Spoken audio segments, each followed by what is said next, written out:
This episode brought to you by Factor, America's #1 ready-to-eat meal kit. Also brought to you by Shady Rays, fit style and performance sunglasses without the big brand price.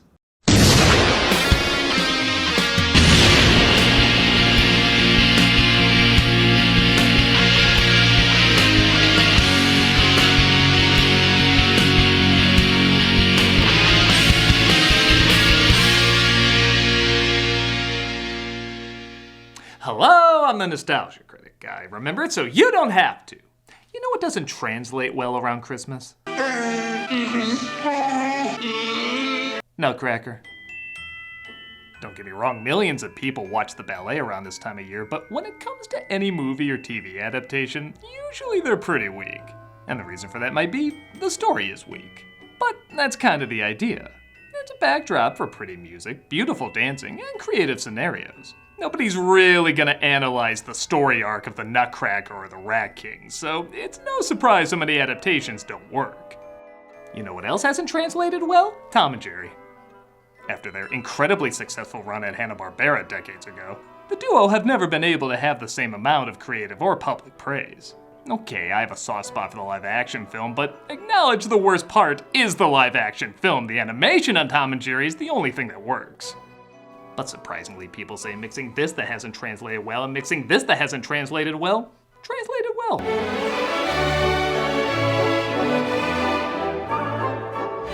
Tom and Jerry, A Nutcracker Tale was released in 2007, and is one of the few Tom and Jerry and Nutcracker adaptations that seems to get positive feedback.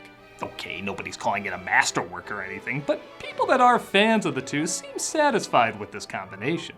It certainly isn't anything I would expect to be that great, but maybe I'll be proven wrong. How well does a style that incorporates no talking mix with another style that incorporates no talking, while incorporating talking? Well, let's take a closer look. This is Tom and Jerry, A Nutcracker Tale.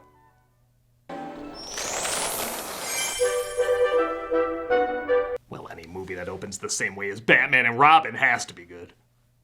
Once upon a Christmas Eve, the Nutcracker Ballet was performed to everyone's delight. Particularly the AI generator that performed it. Yeah, the style in the beginning is a little odd.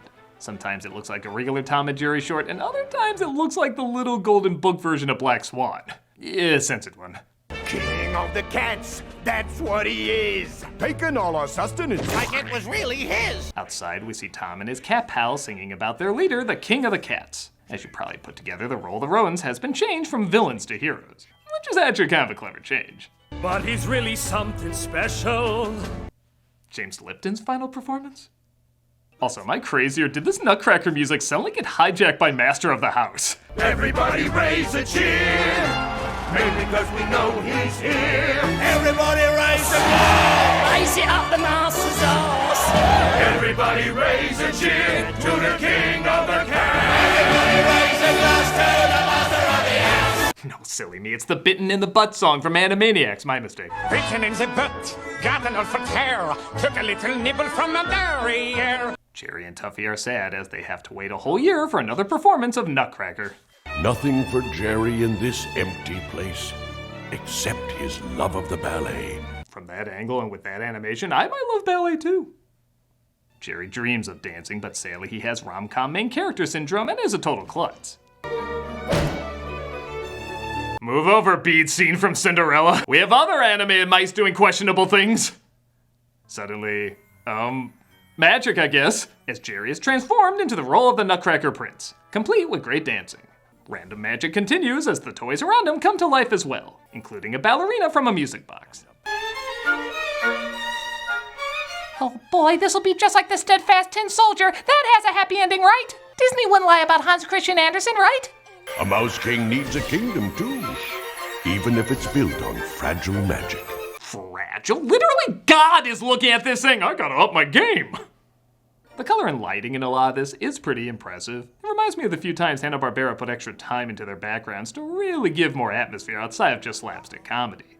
Speaking of which, Tom sees Jerry and the toys, which sounds like a 60s band, are enjoying a grand feast, thus him and the cats try to invade. Man, I feel like I've seen Tom go through worse, but that is the most mutilated I've seen him since any random shot from the Willy Wonka movie.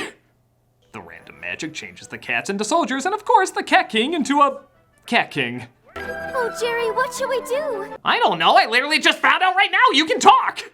In fact, how come I, the adult, can never talk, yet Tuffy, the baby, always speaks perfect English? This is Monsieur Jerry's wish, and this kingdom sprang from those desires. Well, French English. Why is he French?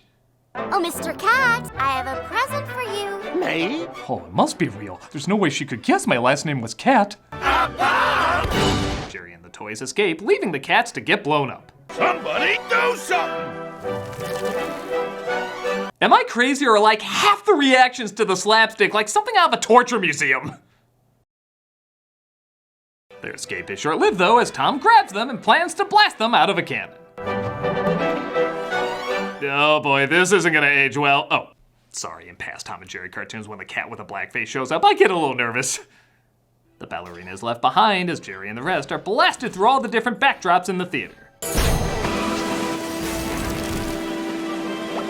Okay, now you know they're begging us to ask, are they doing that on purpose? In a clever touch, I'm shocked never made into a Toy Story movie, one of the toys can only talk when her string is pulled. I was thinking, we need someone to aid us. And? Wait! Pull the string!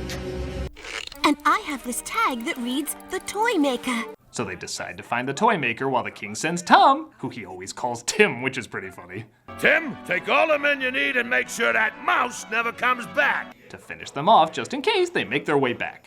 We're marching off to fight, we'll fight our foe with all our might. Good thing their inner monologues all happen to think the same song. Okay, in a weird way, I can see this random magic giving Jerry and the cats this world to explore, but something about creating cat civilians? Why is that so hard for me to comprehend? Like Tom blows this one a kiss, she seems all over it. Is the magic just going to possibly just give him a good time that night? Anything that can make me think of the porno parody is probably not good. Jerry and the others make their way through a scary forest where they skate across a frozen river. Hey, look at me! This is one of the most playfully gruesome kids cartoons I've ever seen. I'm half expecting this to be like, Hey, look at me! this can be a little bit of a Halloween episode too. On that note, Jerry falls through the ice and gets stuck in some of the seaweed, keeping him underwater. Don't give up, buddy! This is the most epically cheerful mouse drowning music I've ever heard. This is the music Walken imagines when he tells his story about two mice falling into a bucket of cream. Jerry makes it out though as Tom gets closer to capturing him, but Tuffy pretends to be his conscience. When Tom questions where the little devil on his shoulder is, Tuffy decides to play both. Again, this is kind of a clever routine. Please, I beseech you to sleep on it, won't you? Damn, Tom and Jerry Nutcracker brings the pain! How is it movies can be PG for thematic elements and rudeness, but imagery that literally makes adults shout, Jesus, is suitable for all audiences? Also, extra point for the Wilhelm scream. Though I do suddenly want to see a Sarlacc pit at the end of that fall. Tuffy catches up to Jerry to warn him about the approaching cats. They are probably surrounding us even as we speak. Aw, our doom is delightfully scored. We should be in chaotic danger more often. Jerry outwits him though, in a horrifying way you may ask? Why yes.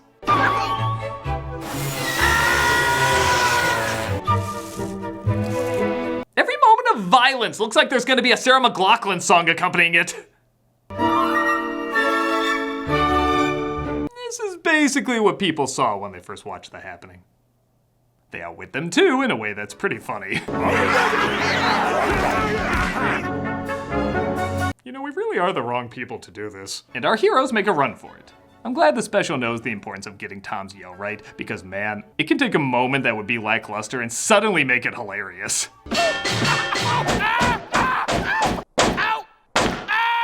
I guess this was the last production Joseph Barbera did with Tom and Jerry before he passed. And though, like I said, this isn't anything amazing, his presence is felt and definitely noticed when it's absent. They enter a dragon's cave.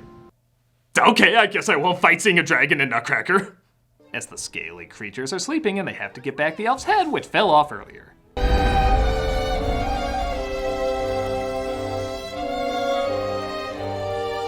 I swear animated films are trying to create a fetish for sexy fire.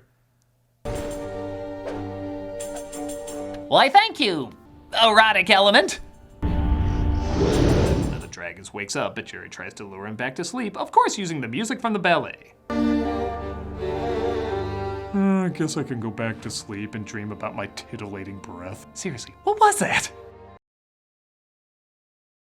Hey, it's me, Santa. Yeah, I know, everybody thinks I have a deep, booming voice, but that's a stereotype. Lots of bigger guys have high-pitched voices, like fluffy stand-up guy, the dude who played the Big Lebowski, and that's it, just the three of us. But three is enough. Actually, that Big Lebowski guy, he played me in a movie. So you see, not so crazy, is it? Anyway, I'm supposed to talk about Factor. This bustling holiday season, you might be looking for nutritious, flavorful meals to fuel you on jam-packed days. Factor, America's #1 ready-to-eat meal delivery service, can help you eat well for breakfast, lunch, and dinner with chef-prepared, dietitian-approved, ready-to-eat meals delivered straight to your door. I deliver it myself, but working once a year is...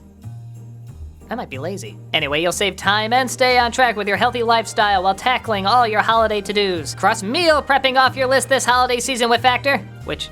Who writes that down? I don't know anyone who writes that down. Skip the meal planning, grocery shopping, chopping, prepping, and cleaning up. And get Factor's fresh, never frozen meals delivered to your door. They're ready in just 2 minutes, so all you have to do is heat and enjoy. Looking for calorie-conscious options over the holidays that don't skimp on flavor? I'm not, I have an image to keep up. Though I do have a calendar shoot coming up, but that might be for a specific audience. Anyway, try delicious dietitian-approved calorie-smart meals with around or less than 550 calories per serving. Or need an extra boost to support your wellness goals and feel your best during the holidays? I don't, I'm depressed. Try Protein Plus meals with 30 grams of protein or more per serving. Factor isn't just for dinner. Count on extra convenience any time of day with an assortment of 55 plus add-ons to suit various preferences and tastes. Choose from quick breakfast items, lunch to go, grab and go snacks, and ready to drink cold pressed juices, shakes, and smoothies. I'm partial to shakes myself. I shake like a bowl full of... Wait, I just got it. That's insulting. I just put it together. I'm suing that author. I'm sure he's still around. Nah, I'm just kidding. I am depressed though, but you won't be with this. Head to factormeals.com/nostalgia50 and use the code Nostalgia50 to get 50% off. That's code Nostalgia50 at factormeals.com/Nostalgia50 to get 50% off. And hey, you know that song Rudolph the Red-Nosed Reindeer with the cloudy night, it's really hard to see and everything? Well, that ties in great into sunglasses. I really should look at these reads ahead of time. 'Tis the season of giving. Get the perfect gift for a special someone, yourself, or both. Our friends at Shady Rays have you covered with premium polarized shades and quick swap snow goggles that won't break the bank. Snow goggles, that ties in. I wear those all the time. And no oxygen mask, because I can breathe fine. Yeah, the illusion's really shattering here. Shady Rays is an independent sunglasses company that offers an unrivaled product. It's just as good as any expensive pair we've worn. Durable frames and world-class optics for all outdoor adventures. With an extensive array of styles and colors, you're bound to find the perfect pair of Shady Rays sunglasses. And if you're into winter sports, I'm not, I suck. Their quick swap snow lenses move easily between full sun to low light environments. Shady Rays always makes me look cool because I can pick whatever style I want, and they have such a variety to choose from. It's like that one holiday where you ask someone to get you a certain gift. Life Day. You don't know how it works. And that's not all. Shady Rays offers the most insane protection in all of eyewear. Every pair of sunglasses is backed by lost or broken replacements. If you lose or break your pair, even on day one, they told us they will send you a brand new pair, no questions asked. Wear your Shady Rays with confidence because they have your back long after you purchase. Shady Rays is also committed to making a difference in communities across the US through their Impact program, teaming up with nonprofits to help live healthy, courageous lives through some of their most challenging times. If you don't love your Shady Rays, exchange for a new pair or return them for free within 30 days. There's no risk when you shop. Their team always has your back with personal and fast support. And good news, flip page over. Oh. A deal! Exclusively for our viewers, Shady Rays is giving out a very merry deal for the season. Go to shadyrays.com and use the code Nostalgia Critic for 50% off 2+ pairs of polarized sunglasses. Try for yourself the shades rated 5 stars by over 250,000 people. That's shadyrays.com and use the code Nostalgia Critic. What's going on in person-y? Are you impersonating me again? Damn it, I told my mother this would happen if she named me that! What a weirdo. Is he gone? Oh, thank God I can use my normal voice again. Oh, I better get ready for the calendar shoot. Doug plays Spider-Man 2 every Friday on Twitch. We also have content 5 days a week. Hope to see you there.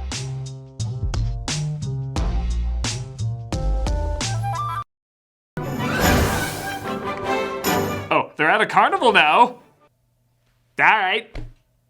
I guess someone just heard the music and said, I imagine rigged games and expired food, and everybody shrugged, who the hell's gonna get upset about that? It's Tom and Jerry. And they're kinda right, this gets a few chuckles.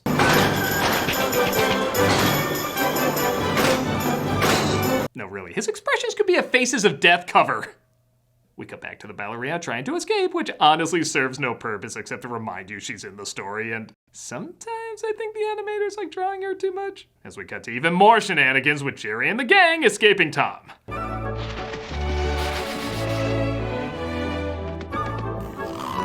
I never thought I'd say this, but I could use a little bit more plot in Nutcracker right now. The slapstick is still good and all, but I need a little something to shake things up. How are we gonna get her to talk? That'll do. I think I can help you with that. I'm sorry, did you drop in from this adaptation? Where the hell did this guy come from? He looks like whenever you say you don't believe in fairies, he's gonna take the dead fairy's place. I have special methods for restoring speech. No joke, with the intensity of some of the other violence, I was thinking to myself, I gotta take her goddamn teeth out. She's forced to tell him how to find the toy maker as our heroes get closer to their destination. All we had to do was follow the star. No, you fools! A guiding star? Christmas? This is clearly leading to the birth of Brian. Can you imagine I got snagged on a branch? Sure hope the toy maker's got some knitting needles. Jackass isn't as accident prone as you are. The toy maker is revealed to be Santa, and I am embarrassed to admit I didn't figure that out earlier. And he does his best to help.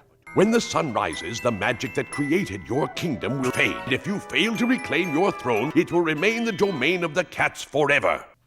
What the hell does any of that mean? This kingdom didn't even exist 20 minutes ago. We were just dancing and eating. Now there's geopolitics in play?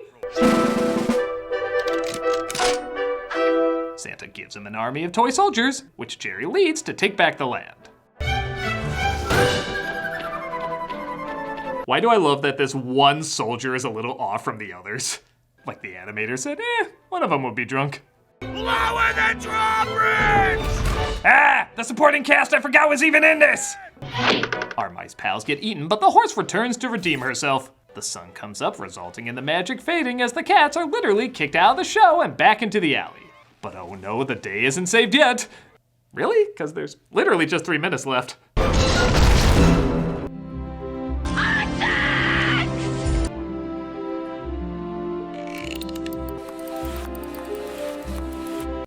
She starts saying burial instructions.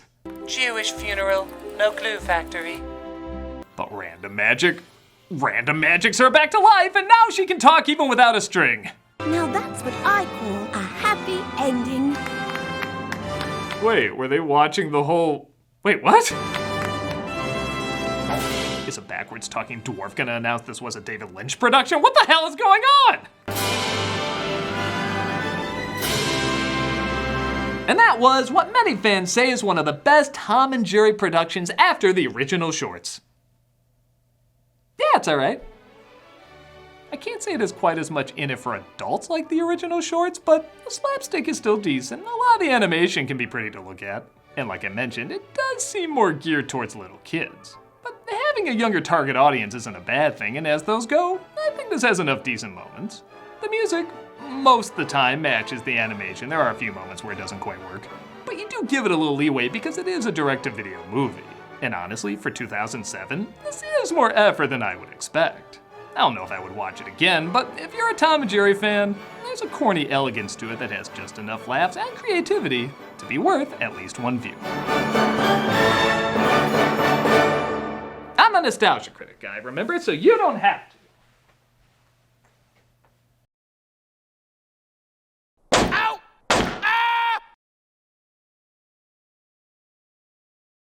It's Cameo for Charity, and this month we're doing Toys for Tots. So if you want a video of me saying happy birthday, Merry Christmas, congrats, or whatever, go ahead and click on the link below and know you'll be giving to a good cause. With that said, I usually do Toys for Tots for December, and part of that is because of this funny story that happened when we were shooting the review of Christmas with the Cranks. I share it every year, and this year is going to be no different. Hey everybody, Doug Walker here doing the charity shoutout, and I have a funny story for you. When we were shooting this review, we were outside about to shoot a scene with Nostalgia Critic and Santa Christ, and this car pulls up, and they pull right into our parking spot, and we don't recognize the people, and they get out, and we say, "Can we help you?" And they say, Toys for Tots. I'm dropping off Toys for Tots. No, we're not Toys for Tots. And they're looking at us like, "Are you sure?" And we said, "Yeah, we're sure. Why would we know where Toys for Tots are?" And they said, "Well, 'cause you got a guy dressed like Santa Claus there." Oh, no! Unrelated. Amazing. Totally unrelated. So, bizarrely enough, they were driving around looking for Toys for Tots, and we happened to come outside with a guy dressed as Santa Claus. What are the chances?